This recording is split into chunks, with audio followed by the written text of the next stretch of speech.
یہ اعظم خان کس کی تحویل سے عدالت لے جایا گیا؟ بات یوں نظر میں نظر آ رہا ہے کہ شاید آخری دفعہ اس کو ایف آئی اے کے حوالے کیا گیا. جب ایف آئی اے کے پاس یہ تھا اور اب یہ ثابت ہو چکا ہے کہ یہ ریاستی اداروں کے پاس تھا، تو ہائی کورٹ اسلام آباد کے سامنے غلط بیانی کی گئی. یعنی انہوں نے اغوا کیا تھا، یہ وزراء صاحبان یا ان کی حکومت نے اغوا کیا تھا، جو آج ہمیں پاکستان تحریک انصاف کو مورد الزام ٹھہرا رہے ہیں. نمبر 1 یہ واضح ہیں، 2 اور 2. نمبر 1 اعظم خان مسٹیریسلی اچانک ان کی تحویل سے برآمد ہوتا ہے. اعظم خان کو بیان دینے سے پہلے یا بیان دینے کے بعد میڈیا کے سامنے نہیں لایا جاتا ہے. ایف آئی آر کون سی درج کی گئی ہے ایف آئی اے نے سائفر کی ایشو پہ؟ کیونکہ منسٹر انٹیریئر نے لفظ استعمال کیا کہ 161 کا بیان ہوا ہے. 161 کا بیان جو ہے ایف آئی آر کے بعد ہوتا ہے. 164 کا بیان جو ہے وہ انکوائری میں بھی ریکارڈ ہو سکتا ہے اور ایف آئی آر کے اسٹیج پہ بھی ریکارڈ ہو سکتا ہے. ایف آئی آر کہاں پہ ہے؟ قوم کے ساتھ کیوں شیئر نہیں کی گئی؟ یا اگر کوئی انکوائری تھی تو وہ انکوائری کب لانچ کی گئی؟ اس کا کیا نمبر تھا؟ اس انکوائری کے حوالے سے جو آپ کا مین ملزم ہے چیئرمین پی ٹی آئی، کوئی نوٹس آپ نے جاری کیا ہے؟ اس کا موقف سنا ہے؟ ان کو آپ نے الزامات یا جو چارج شیٹ ہے کنوے کی ہے؟ ان سب سوالات کے جوابات نفی میں ہیں. اب اس بیان کی قانونی حیثیت پہ آ جاتے ہیں کہ اس بیان کی کیا قانونی حیثیت ہے. آج یہ بتا رہے ہیں کہ جی بس جرم ثابت ہو گیا. تو جرم اس طرح ثابت ہو گیا کہ اعظم خان صاحب کا جو بیان ہے وہ ایک اسسٹنٹ کمشنر ریکارڈ کرتا ہے، جو ایک انتظامی افسر ہیں، جج نہیں ہے. نمبر 1 یہ آپ نوٹ کرتے جائیں. نمبر 2 جب بھی 164 کا بیان ہوتا ہے اس کی 2 صورتیں ہوتی ہیں، ایک ہے انکلپیٹری اور ایک ہوتی ہے ایکسکلپیٹری. یعنی ایک بیان یہ ہوتا ہے جس میں ملزم خود عدالت کو کہتا ہے کہ ہاں جی میں بھی شریک جرم تھا، اور دوسرا بیان وہ کہتے ہیں کہ جی میں اس جرم کا گواہ ہوں. قانونی طور پر ہمیں یہ نظر آ رہا ہے کہ وہ اس بیان کو سلطانی گواہ بنانے کے لیے استعمال کرنا چاہتے ہیں، کیونکہ اعظم خان کے اس بیان میں انہوں نے جو لکھوایا ہے سارا ملبہ جو ہے وہ چیئرمین پی ٹی آئی پر پھینکنے کی کوشش کی ہے. اب 164 بیان کے 5 بنیادی ریکوائرمنٹ ہیں اور اس کی تائید ہوتی ہے آرٹیکل 10 اور article 10A of the constitution سے. یہ بنیادی حق ہیں پاکستان کے عوام کا کہ ڈیو پروسیس آف لا جو ہے، ڈیو پروسیس آف لا اور فیئر ٹرائل، یہ پاکستان کی تمام عوام کا بنیادی حق ہے. اب فیئرنیس کوئی پاکستانی جو ہے سوچ لیں کہ اس پورے پروسیس میں شخص اغوا ہوتا ہے، 33 دن بعد ریاستی اداروں کی تحویل سے برآمد ہوتا ہے، اچانک مسٹیریسلی کسی ان نون عدالت میں نہیں کسی اسسٹنٹ کمشنر کے پاس لے جاتے ہیں اور وہ بیان لکھ لیتا ہے. بیان لکھنے سے پہلے اس پہ 5 ذمہ داریاں ہیں. نمبر 1 وہ بیان لکھنے سے انکار کرے گا اگر اس کے سامنے یہ بات لائی جائے کہ یہ جو شخص بیان دے رہا ہے اس کو یا کوئی تحریر دی گئی، کوئی لالچ دی گئی، تھریٹ کیا گیا، ڈیورس کے تحت ہے یا ٹارچر کیا گیا ہے. اگر یہ ان میں سے ایک بھی چیز ہے تو کوئی بیان نہیں لکھا جائے گا. کیا اس اسسٹنٹ کمشنر کے لیے یہ مناسب تھا؟ پوری میڈیا کے ذریعے پورے پاکستان کو علم ہے کہ principal secretary to former prime minister جو گریڈ 22 کا افسر ہیں وہ اسلام آباد کے پوسٹ F6 سیکٹر سے اغوا ہوا ہے، اور ڈی ایم جی افسر ہیں جس نے یہ بیان قلم بند کیا ہے. اس کو علم نہیں ہے کہ یہ شخص مسنگ ہے. اس شخص کے حوالے سے اسلام آباد ہائی کورٹ میں ریٹ پینڈنگ ہے. انتظامیہ نے یہ بیان دیا ہوا ہے کہ یہ اغوا ہوا ہے. سب سے پہلا اس کا کام تھا کہ اسلام آباد ہائی کورٹ کو آگاہ کرتی کہ وہ جو گمشدہ یا اغوا شدہ شخص وہ مل گیا. نمبر 2، جب ایسے شخص کا بیان لکھا جاتا ہے تو اس شخص کو عدالت یہ پابند ہے کہ اس کو پولیس کے حوالے نہیں کرے گی۔ اب سوال یہ پیدا ہوتا ہے، کسی کو پتہ ہے کہ اعظم خان صاحب کہاں ہیں؟ اگر کسی کو پتہ نہیں ہے تو اس کا مطلب یہ ہے کہ یہ دوسری واشگاف مس کنڈکٹ کا ارتکاب کیا ہے اس اسسٹنٹ کمشنر کے پارٹ پہ جس نے یہ بیان قلم بند کیا ہے۔ تیسری بات، یہ جو بیان ہوا ہے اس میں 364 ضابطۂ فوجداری کے تحت اگر اس پہ کوئی سرٹیفکیٹ نہیں دیا جاتا ہے تو اس بیان کی کوئی ایویڈینشری ویلیو نہیں ہے۔ چوتھی بات، اگر یہ شریک کے جرم ہے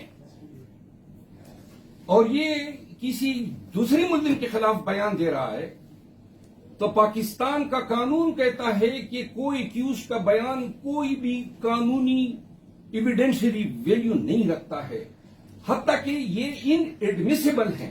جس کی میں تازہ ترین مثال دوں، آج ہی چیئرمین پی ٹی آئی کی ضمانت ہی تھی، ان کے خلاف یہی کیس تھا کہ یہ 9 مئی کے واقعات کے بعد جو لوگ پکڑے گئے انہوں نے، وہ شریک ملزم تھے، انہوں نے اپنے بیانات میں یہ ذکر کیا کہ آپ کے تقریر یا آپ کے اکسانے پہ جو ہے ہم نے یہ ارتکاب جرم کیا۔ کیا عدالت نے یہ موقف مانا؟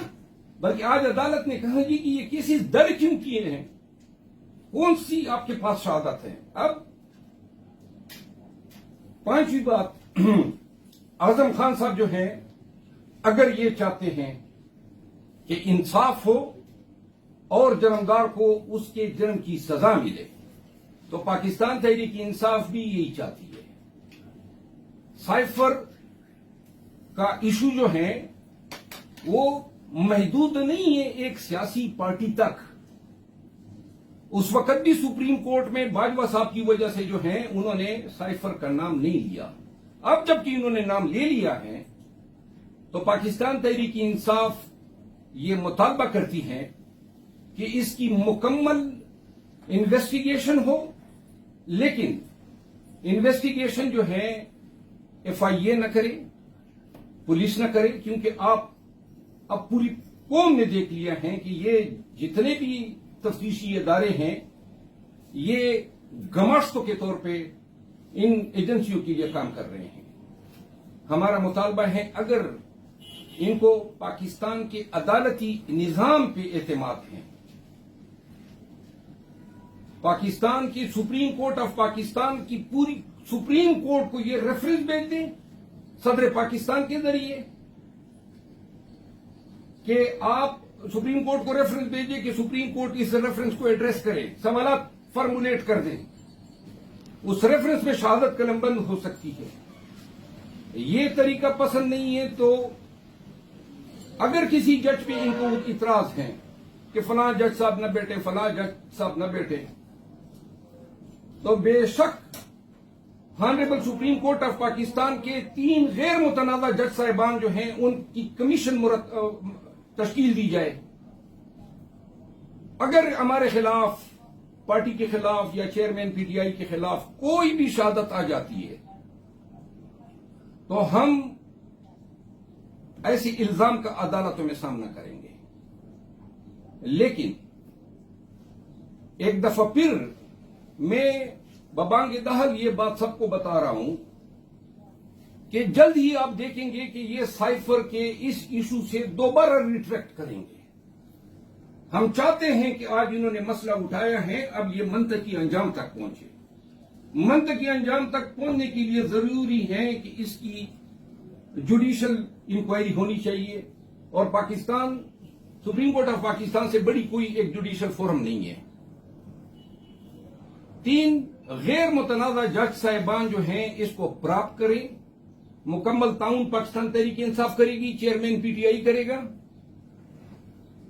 اور اگر دیگر 180 کیسز کی طرح یہ بھی ثابت ہو جائے کہ یہ بھی چیئرمین پی ٹی آئی اور پاکستان تحریک انصاف کو دباؤ میں لانے کے لیے، عوام کی نظروں میں بلٹل کرنے کے لیے ایک ہتھ کنڈے کے طور پہ استعمال کیا گیا ہے، تو ہم یہ حق محفوظ رکھتے ہیں کہ جن لوگوں نے آج الیکٹرانک میڈیا پہ چیئرمین پی ٹی آئی کے خلاف جو الزامات لگائے اس کے حوالے سے مناسب قانونی کارروائی کرے. آخری بات، پاکستان تحریک انصاف قوم کو یہ بتانا چاہتی ہے کہ کتنے افسوس کی بات ہے کہ ایک ملک جس میں ہم کہتے ہیں کہ قانون کی حکمرانی ہے، وہ اس ملک میں ایک شخص اغوا ہونے کے 33 دن بعد برآمد ہوتا ہے اور حکومت وقت اس کے بیان پہ فخر کے ساتھ جو ہے میڈیا پہ نمودار ہو کے ہمیں موردی الزام ٹھہرا رہی ہے. قانون کہاں ہے؟ رول آف لا کہاں ہے؟ آپ نے ایک بندے کو اغوا کیا جو گریڈ 22 کا آفیسر ہے. اگر اس نے بیان دینا تھا میرے خلاف تو 33 دن تک آپ نے انتظار کیوں کیا؟ قانون یہ کہتا ہے کہ جتنی جلدی کوئی بیان ہوگا اتنی اس کی اہمیت ہے. پھر دوسری بات، آپ نے عدالت عالیہ اسلام آباد ہائی کورٹ میں غلط بیانی کی، کیا وضاحت دے سکتے ہیں؟ تیسری بات، اعظم خان آپ کے پاس آیا کہاں سے؟ یہ تو بتانا پڑے گا آپ کو، عدالت میں بھی بتانا پڑے گا، اور اگر کمیشن بھی بنتی ہے تو بتانا پڑے گا. اور اگر وقت گزرنے کے بعد یا کمیشن کے سامنے اعظم خان نے یہ کہہ دیا کہ جی مجھے تو انہوں نے اغوا کیا تھا، تو آپ کہاں پہ کھڑے ہوں گے؟ آخری گزارش یہ ہے کہ میں ایک دفعہ پھر اپنے چیئرمین اور پی ٹی آئی کا موقف دہراتا ہوں کہ انفارچونیٹلی، بدقسمتی سے، ڈونلڈ لو جیسے لوگ پاکستان کی قومی اور ہماری ملی جو شناخت ہے اس میں اس طریقے سے مداخلت کر کے پاکستانیوں کی غیرت کو للکار رہے ہیں. کوئی حق نہیں تھا ڈونلڈ لو کو کہ وہ پاکستانی سفیر کے ذریعے اس وقت کے ارباب اقتدار کو یہ پیغام پہنچاتے کہ جی آپ نے ریجیم چینج کرنی ہے.